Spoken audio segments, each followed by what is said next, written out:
नमस्कार। जय हिंद मेरे प्यारे बच्चों। सामाजिक विज्ञान के एक और वीडियो में आपका स्वागत है।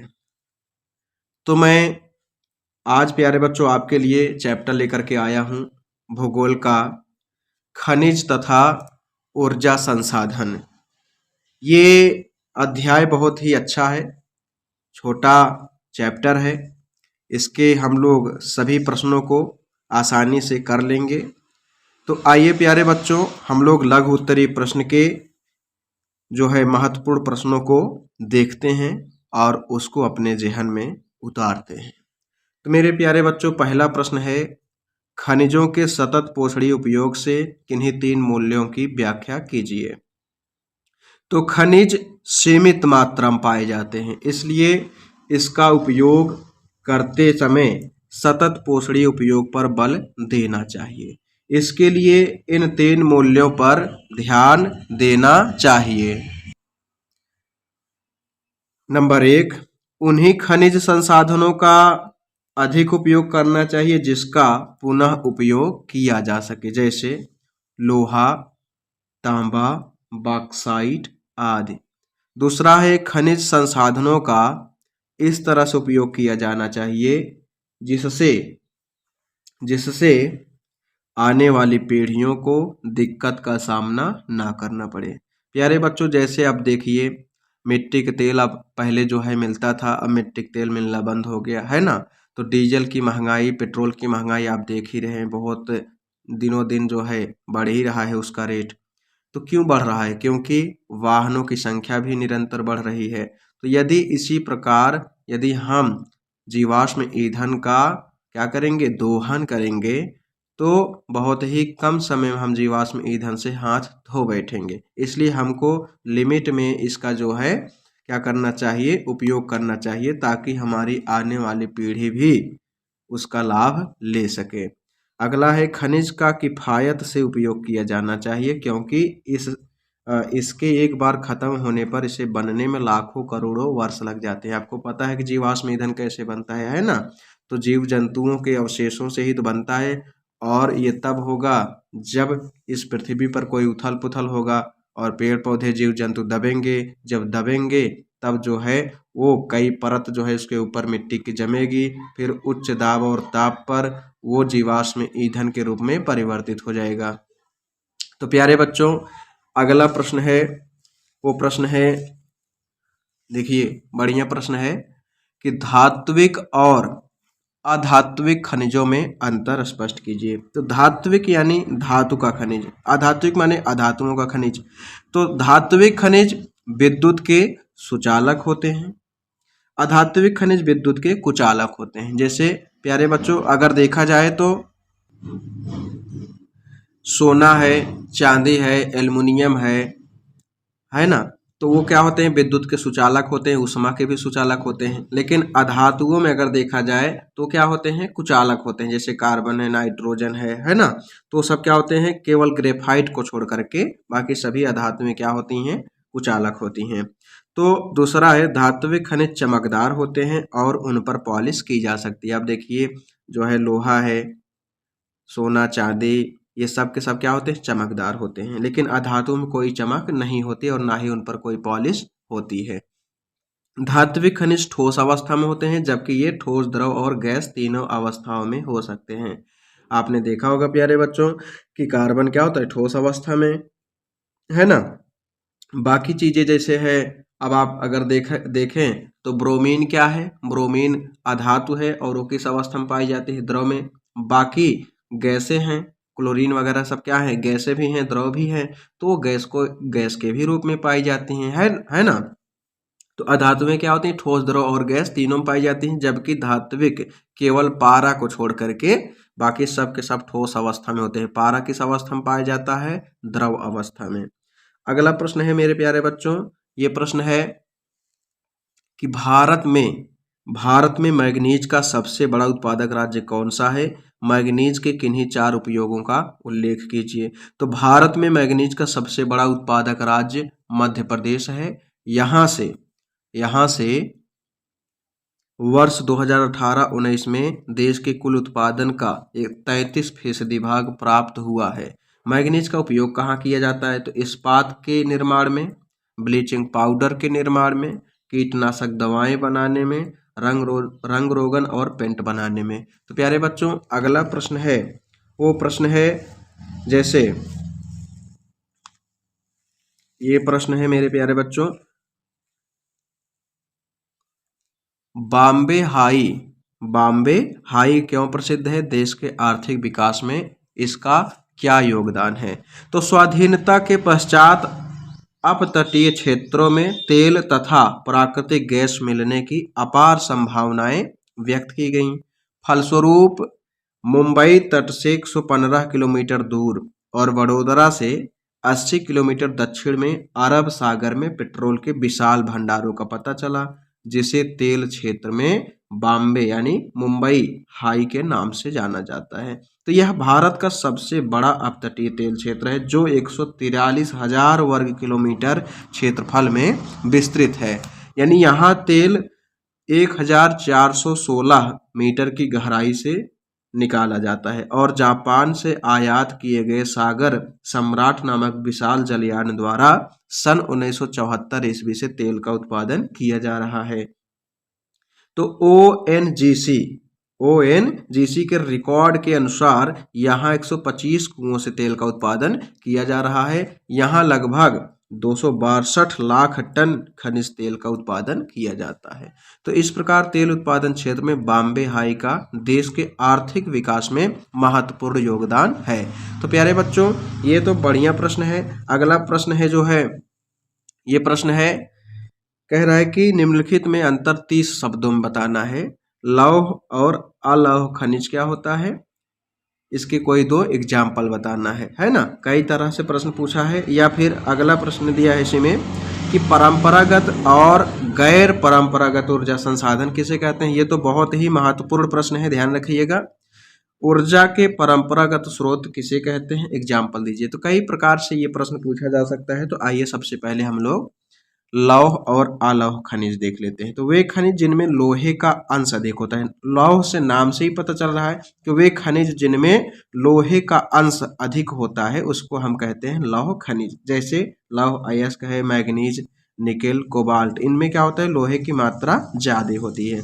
तो जिन खनिजों में लोहे का अंश नहीं होता या बहुत कम होता है उनको हम कहते हैं अलौह खनिज। जैसे सोना है, चांदी है, प्लेटिनम है, इनमें बहुत ही कम होता है या फिर होता ही नहीं है। अगला क्या है? परंपरागत और गैर परंपरागत ऊर्जा संसाधन। परंपरागत मतलब जिसका उपयोग हम लोग सदियों से करते चले आ रहे हैं ना, यानी कि इसका उपयोग हम लोग अपने कई पीढ़ियों से करते चले आ रहे हैं, इसलिए हम इसको क्या बोलते हैं? परंपरागत। जैसे अगर आप देखें तो मिट्टी, डीजल, कैरोसिन, ये सब क्या है बताइए प्यारे बच्चों? परंपरागत जो है साधन है, कोयला वगैरह। गैर परंपरागत ऊर्जा संसाधन क्या है? जो जिनका उपयोग हम अब से कुछ वर्षों से कर रहे हैं, है ना। तो जैसे सोलर एनर्जी हो गया, जल ऊर्जा हो गया, पवन ऊर्जा हो गया, ये सब क्या है? ये सब गैर परंपरागत ऊर्जा संसाधन है। लेकिन परंपरागत के अंतर्गत अगर हम कहें तो मिट्टी हो गया, डीजल हो गया, कोयला हो गया, पेट्रोलियम पदार्थ जितने हैं ना, सब के सब, जैसे प्राकृतिक गैस भी हो गया, ये सब के सब क्या है? परंपरागत जो है ऊर्जा संसाधन है। तो कोयला, तेल और प्राकृतिक गैस से उत्पन्न की गई ताप विद्युत, जल विद्युत और परमाणु शक्ति आदि ऊर्जा के परंपरागत साधन हैं। इन साधनों का नवीकरणीय नहीं किया जा सकता क्योंकि इनको बनने में लाखों करोड़ों साल लग जाते हैं मेरे प्यारे बच्चों। अगला है, अभी उसी में है कि ये स्रोत सीमित और लगातार प्रयोग से समाप्त होने के कगार पर हैं। सूर्य, वायु, ज्वार ऊर्जा, भाटा ऊर्जा यानी जियोथर्मल एनर्जी, बायोगैस ऊर्जा, खेतों और पशुओं का कूड़ा करकट, मनुष्य का मलमूत्र आदि ऊर्जा के गैर परंपरागत साधन है। ये साधन नवीकरणीय योग्य है, इनका बार बार प्रयोग किया जा सकता है। ठीक है। तो अगला प्रश्न है जो 2022 में भी पूछा है और 23 में भी पूछा है। तो मेरे प्यारे बच्चों आइए जरा देखते हैं ये प्रश्न क्या है। तो अभ्रक की उपयोगिता बताइए। भारत में इसके 2 उत्पादक राज्यों के नाम बताइए। तो अभ्रक अथवा अभ्रक प्लेटों अथवा पत्रण क्रम के रूप में प्राप्त होता है। इसका चादरों के रूप में सरलता से निर्माण किया जा सकता है। तो अभ्रक की परतें इतनी पतली हो सकती हैं कि थोड़ी मोटाई यानी कुछ सेंटीमीटर में हजारों परतें समाहित हो सकती हैं। अभ्रक पारदर्शी होता है, इसका रंग काला, हरा, लाल, पीला, भूरा इत्यादि होता है। यह विद्युत का कुचालक होता है, यानी इसमें जो है करंट फ्लो नहीं हो सकता।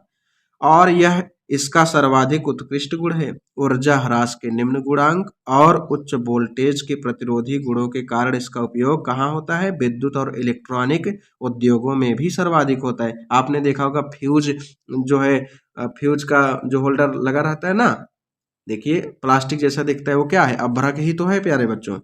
इसी तरह छोटा नागपुर का पठार यानी झारखंड का उत्तरी हिस्सा अभ्रक का शीर्षस्थ भंडार है।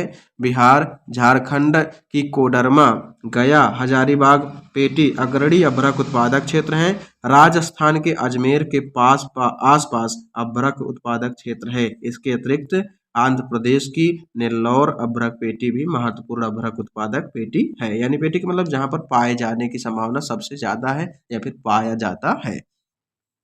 तो अगला प्रश्न है प्यारे बच्चों, देखिए 20 में भी पूछा है, 22 में भी पूछा है और 23 में भी पूछा है। क्या लिखा है कि हमें खनिजों के संरक्षण की क्यों आवश्यकता है, या फिर खनिज के संरक्षण की विवेचना कीजिए। तो वर्तमान औद्योगिक युग में विभिन्न प्रकार के खनिजों का भारी प्रयोग किया जाने लगा है। खनिज निर्माण की भूगर्भिक प्रक्रियाएं इतनी धीमी हैं कि उनके वर्तमान उपभोग की दर की तुलना में उनके पुनर्भरण की दर अपरिमित रूप से थोड़ी है। इसलिए खनिज संसाधन सीमित तथा अनवीकरणीय योग्य हैं। समृद्ध खनिज निक्षेप हमारे देश की मूल्यवान संपत्ति हैं, लेकिन ये अल्पजीवी हैं। अयस्क के सतत उत्खनन की गहराई बढ़ने के साथ उनकी गुणवत्ता घटती जाती है। इसलिए खनिजों के संरक्षण की आवश्यकता है। इसके लिए खनिजों का सुनियोजित एवं सतत पोषणी ढंग से प्रयोग करना होगा। अगला है, इसमें इसकी संरक्षण की विधि क्या है? तो खनन और संसाधन की प्रक्रियाओं में होने वाली बर्बादी को कम से कम करने के प्रयत्न किए जाने चाहिए। खनिजों को बचाने के लिए उनके स्थान पर अन्य वस्तुओं के उपयोग के बारे में सोचना चाहिए। उन खनिज संसाधनों का ही अधिक उपयोग किया जाना चाहिए जो पुनः उपयोगी हों और अधिक मात्रा में उपलब्ध हो, जैसे लोहा आदि। तो प्यारे बच्चों, ये तो थे जो है लघुत्तरी प्रश्न, जो है बहुत ही इंपॉर्टेंट प्रश्न थे। दीर्घोत्तरी प्रश्न में 2 प्रश्न जो है हम कराएंगे, महत्वपूर्ण प्रश्न जो है प्यारे बच्चों। ये प्रश्न है, भारत में लौह अयस्क के वितरण पर प्रकाश डालिए, या भारत में लौह अयस्क के उत्पादन पर संक्षेप में लिखिए, या भारत में लौह अयस्क की किन्हीं 3 पेटियों के नाम लिखिए। तो आइए जरा देखते हैं ये जो प्रश्न है इसका आंसर क्या है। तो लौह अयस्क एक महत्वपूर्ण खनिज है तथा औद्योगिक विकास की रीढ़ है। यानी औद्योगिक विकास के लिए सबसे जरूरी चीज क्या है? लौह अयस्क। भारत में लौह अयस्क के विपुल संसाधन विद्यमान है, यानी बहुत अधिक जो है संसाधन है। तो मैग्नेटाइट सर्वोत्तम प्रकार का लौह अयस्क है, जिसमें 70% लोहांश यानी लोहे का अंश पाया जाता है। हेमेटाइट सर्वाधिक महत्वपूर्ण औद्योगिक लौह अयस्क है, जिसका अधिकतम मात्रा में उपभोग हुआ है। भारत में लौह अयस्क की पेटियां निम्नवत हैं, जैसे पहला पेटी क्या है? उड़ीसा झारखंड पेटी। तो उड़ीसा में उच्च कोटि का हेमेटाइट किस्म का लौह अयस्क मयूरभंज और केंदुझर जिलों में बादाम पहाड़ी खदानों से निकाला जाता है। झारखंड के सिंहभूमि जिले में हेमेटाइट अयस्क का खनन किया जाता है। दुर्ग बस्तर चंद्रपुर पेटी, तो यह पेटी महाराष्ट्र व छत्तीसगढ़ राज्यों के अंतर्गत पाई जाती है। छत्तीसगढ़ के बस्तर जिले में बेलाडीला पहाड़ी श्रृंखलाओं में अति उत्तम कोटि का हेमेटाइट पाया जाता है। इन खदानों का लौह अयस्क विशाखापट्टनम पत्तन से जापान और दक्षिण कोरिया को भी निर्यात किया जाता है प्यारे बच्चों। अगली पेटी है बेलारी चित्रदुर्ग चिकमंगलूर तुमकुर पेटी। तो कर्नाटक की इस पेटी में लौह अयस्क की वृहद राशि संचित है। कर्नाटक में पश्चिमी घाट में अवस्थित कुद्रेमुख की खानें 100% निर्यात इकाइयां हैं। महाराष्ट्र गोवा पेटी, यह पेटी गोवा और महाराष्ट्र राज्य के रत्नागिरी जिले में स्थित है। यद्यपि यहाँ का लोहा उत्तम प्रकार का नहीं है, फिर भी इसका दक्षता से दोहन किया जाता है। मरमागांव पत्तन से इसका निर्यात भी किया जाता है। प्यारे बच्चों, ये अगला प्रश्न है और बहुत ही बढ़िया प्रश्न है, इसको तो तैयार ही कर लीजिएगा और ये इसको आप 8 से ही पढ़े होंगे, है ना। यह प्रश्न है, ऊर्जा के गैर परंपरागत स्रोतों का विस्तार पूर्वक वर्णन कीजिए। तो ऊर्जा के वे साधन जो एक बार प्रयोग करने पर समाप्त नहीं होते और जिनकी पुनः पूर्ति संभव है, गैर परंपरागत या नवीकरणीय संसाधन कहलाते हैं। इन्हीं को क्या कहते हैं, गैर परंपरागत या फिर नवीकरणीय संसाधन, यानी जिनको पुनः जो है हम उपयोग कर सकते हैं, है ना। जैसे सोलर एनर्जी, विंड एनर्जी यानी पवन ऊर्जा, ज्वारीय ऊर्जा, जैविक ऊर्जा, भूतापीय ऊर्जा, है ना। तो अब देखिए एक एक के बारे में हम लोग चर्चा कर लेते हैं। जैसे सौर ऊर्जा, तो भारत एक उष्णकटिबंधीय देश है, यहाँ सौर ऊर्जा के दोहन की असीम संभावनाएं हैं। फोटोवोल्टाइक प्रौद्योगिकी द्वारा धूप को सीधे विद्युत में परिवर्तित किया जाता है। भारत के ग्रामीण तथा सुदूर क्षेत्रों में सौर ऊर्जा तेजी से लोकप्रिय हो रही है। आजकल देखिए सोलर पैनल हर जगह लग रहे हैं ना। तो क्यों लग रहा है, क्योंकि इससे जो है विद्युत का उत्पादन बिल्कुल प्रदूषण मुक्त जो है हो रहा है ना। इससे कोई प्रदूषण भी नहीं फैलता प्यारे बच्चों। अगला क्या है, पवन ऊर्जा। तो पवन ऊर्जा का प्रयोग पानी बाहर निकालने, खेतों में सिंचाई करने और बिजली पैदा करने के लिए किया जाता है। तो वायु ऊर्जा का प्रयोग गुजरात, तमिलनाडु, उड़ीसा और महाराष्ट्र आदि में किया जाता है। बायोगैस, तो ग्रामीण इलाकों में झाड़ियों, कृषि अपशिष्ट, पशुओं और मानव जनित अपशिष्ट के उपयोग से घरेलू उपयोग हेतु बायोगैस उत्पादन की जाती है। बायोगैस संयंत्र नगरपालिका, सहकारिता और निजी स्तर पर लगाए जाते हैं। अगला है प्यारे बच्चों ज्वारीय ऊर्जा। तो महासागरीय तरंगों का प्रयोग विद्युत उत्पादन के लिए किया जाता है। सकरी खाड़ी के आर पार बाढ़ द्वारा बनाकर बांध बनाए जाते हैं। उच्च ज्वार में इस सकरी खाड़ी नुमा प्रवेश द्वार से पानी भीतर भर जाता है और द्वार बंद होने पर बांध में ही रह जाता है। तो बाढ़ द्वार के बाहर ज्वार उतरने पर बांध के पानी को इसी रास्ते पाइप द्वारा समुद्र की ओर बहाया जाता है, जो ऊर्जा उत्पादक टरबाइन की ओर ले जाता है। इससे विद्युत बनती है। अगला क्या है, भूतापीय ऊर्जा। तो पृथ्वी के आंतरिक भागों से ताप का प्रयोग कर उत्पन्न की जाने वाली विद्युत को भूतापीय ऊर्जा कहते हैं। भूतापीय ऊर्जा के दोहन के लिए लद्दाख और हिमाचल प्रदेश में 2 प्रायोगिक परियोजनाएं शुरू की गईं। अगला है प्यारे बच्चों जियोथर्मल एनर्जी। तो हिमाचल प्रदेश में गर्म पानी के चश्मों से ये पैदा की जाती हैं। इसका प्रयोग जो है ठंडे भंडार केंद्रों में किया जाता है। एक थोड़ा सा एक प्रश्न है प्यारे बच्चों एनसीईआरटी का कि भारत में कोयले का वितरण का वर्णन कीजिए। तो जानते हैं कोयला क्या है, भारत के विकास में महत्वपूर्ण भूमिका अदा करता है और ये कोयला कई प्रकार का होता है ना। जैसे पहले कोयला का नाम है पीट, दूसरे का नाम लिग्नाइट, तीसरे बिटुमिनस और चौथे क्या है एंथ्रासाइट। सबसे अच्छा कोयला कौन सा होता है, एंथ्रासाइट। तो पीट क्या होता है, इसमें कम कार्बन, नमी की अधिक मात्रा और निम्न ताप पर होती है, इसलिए बहुत अच्छा ये नहीं होता।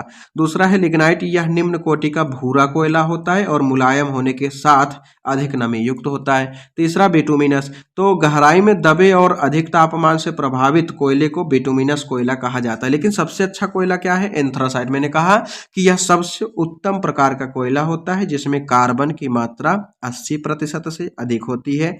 यह ठोस, काला व कठोर होता है। कोयले के भारत में विस्तृत भंडार है। भारत में कोयला 2 प्रमुख भूगर्भिक युगों के शैल क्रम में पाया जाता है। एक गोंडवाना जिसकी आयु 200 लाख वर्ष से कुछ अधिक है और दूसरी टर्शियरी निक्षेप जो कि लगभग 55 लाख वर्ष पुराने हैं।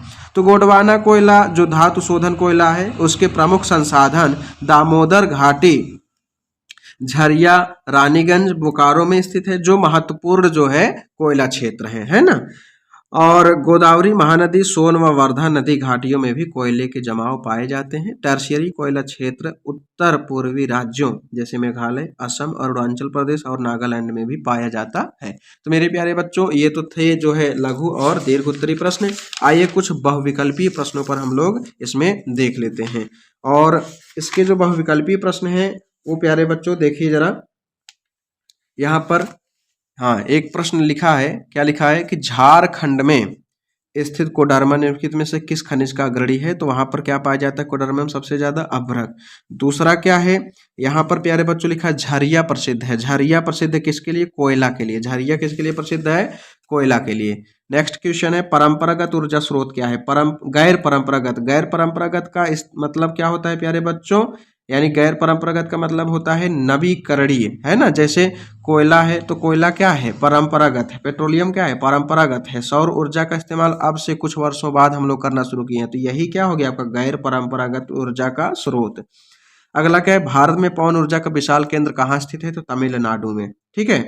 नेक्स्ट क्वेश्चन, मुंबई हाई प्रसिद्ध है किसके लिए प्रसिद्ध है बच्चों? तेल शोधक कारखानों के लिए। ठीक है। अगला क्या है? कौन सा ऊर्जा परंपरागत स्रोत है? तो कोयला क्या है इसमें? परंपरागत ऊर्जा का जो है स्रोत है। नेक्स्ट क्वेश्चन है कि निम्नलिखित में से कौन सा खनिज आधारभूत है? तो लौह अयस्क। सभी खनिजों में लौह अयस्क क्या है? आधारभूत खनिज है। नेक्स्ट है कि निम्नलिखित में से इस्पात बनाने में किसका उपयोग करते हैं? तो मैंगनीज बनाने में। एंथ्रासाइट किससे संबंधित है? कोयला से। एंथ्रासाइट किससे संबंधित है? कोयला से, है ना। हेमेटाइट का संबंध किससे है? लौह अयस्क से। कोरबा किसके लिए प्रसिद्ध है? कोयला के लिए। कोरबा किसके लिए प्रसिद्ध है? कोयला के लिए। तो मोनोजाइट रेत में निम्नलिखित में से कौन सा खनिज पाया जाता है? थोरियम।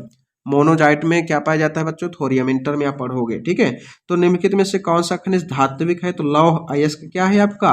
धात्विक खनिज है। ध्यान रखिए क्योंकि ये लोहा क्या है? धातु है, तो लौह अयस्क क्या हो जाएगा? धात्विक खनिज। तो मेरे प्यारे बच्चों, अब जो है इसी प्रकार एक दो प्रश्न और देख लेते हैं। जैसे ये 23 में पूछा है तीनों प्रश्न। क्या प्रश्न है प्यारे बच्चों कि निम्नलिखित में से कौन सा परंपरागत संसाधन है? तो प्राकृतिक गैस क्या है आपका? परंपरागत संसाधन है ना। पवन ऊर्जा, सौर ऊर्जा, ज्वारीय ऊर्जा तो इस्तेमाल अब से कुछ वर्षों बाद करना शुरू हुआ है। तो निम्नलिखित में से कौन सा राज्य तांबा का मुख्य उत्पादक है? तो मध्य प्रदेश में तांबा सबसे ज्यादा पाया जाता है। नेक्स्ट क्या है कि निम्नलिखित में से कौन सा खनिज अधात्विक है, यानी जिसके अंदर अधातु का गुण है? तो प्यारे बच्चों अभ्रक के अंदर क्या है? अधातु का गुण पाया जाता है। तो ये प्यारे बच्चों छोटा सा ही वीडियो रहा। मुझे आशा है कि आपको बेहद पसंद आया होगा, और अगर पसंद आया होगा तो वीडियो को शेयर भी करें और चैनल पर अगर नए हैं तो सब्सक्राइब भी करें। प्यारे बच्चों, जय हिंद।